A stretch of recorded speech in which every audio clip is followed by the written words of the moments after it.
would have to say there's a relatively simple answer to that, which begins with the letter N, and it's and the last letter is O, and let me stop there. And I call it the six-headed crisis. So we have a crisis of climate, we have a crisis of public health pandemic, we have a crisis of the loss of biodiversity, we have a crisis of social and racial injustice. The fifth crisis we have is one of distrust in international trade and democratically established institutions.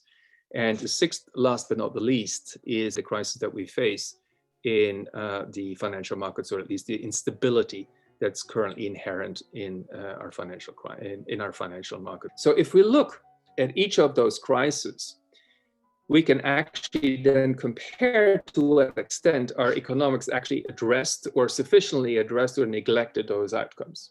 Our societal challenges and constraints are becoming harder and harder to deal with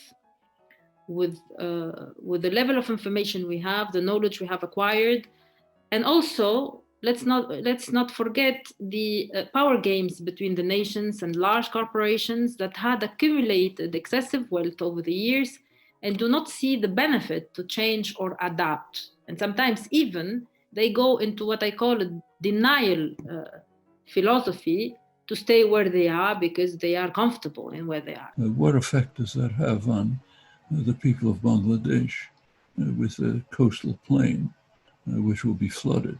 I mean, a couple 100 million refugees. Where do they go? What does that do to Asia? Okay, what does it do to Asia when the dwindling water supplies in South Asia, which already leave hundreds of millions without potable water?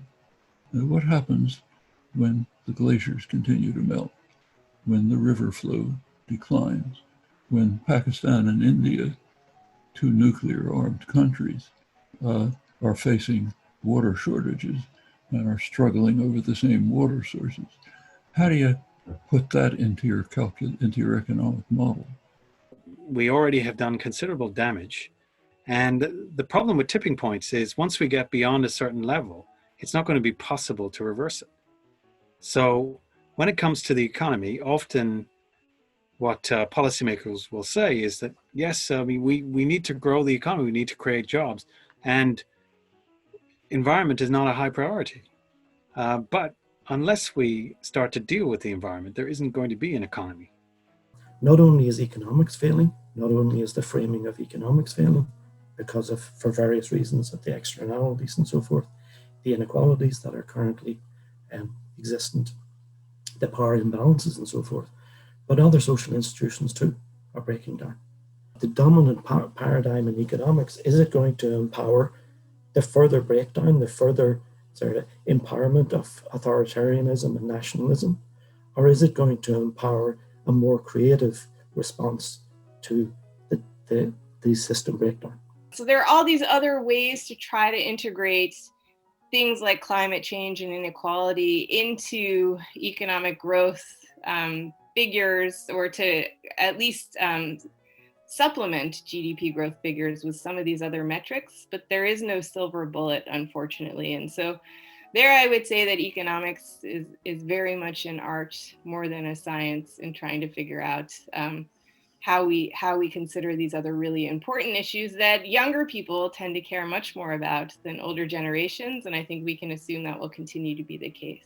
All of these things are valid questions, and to the extent that they are important social issues, I think that they should remain part of legitimate questions in economics.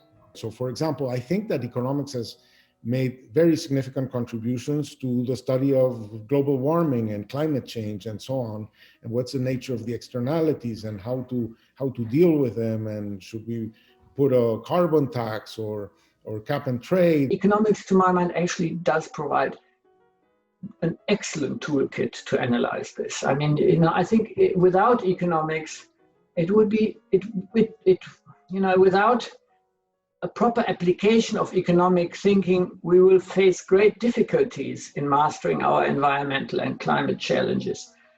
It's not as if economics has no value. It's not as if the pure academic approach of optimization and diversification in the financial system has no value, but it sort of has value when it doesn't really matter at the existential level. And that's true most of the time, and that's true in the short term. But as we get into periods of crisis, and as we get into the periods of major changes that can really threaten our society, this approach of everything else equal, of being in a stable system, of being in a system where you know all the states of nature, or if you don't know them, you can posit a distribution for them, isn't going to get us to where we want to be.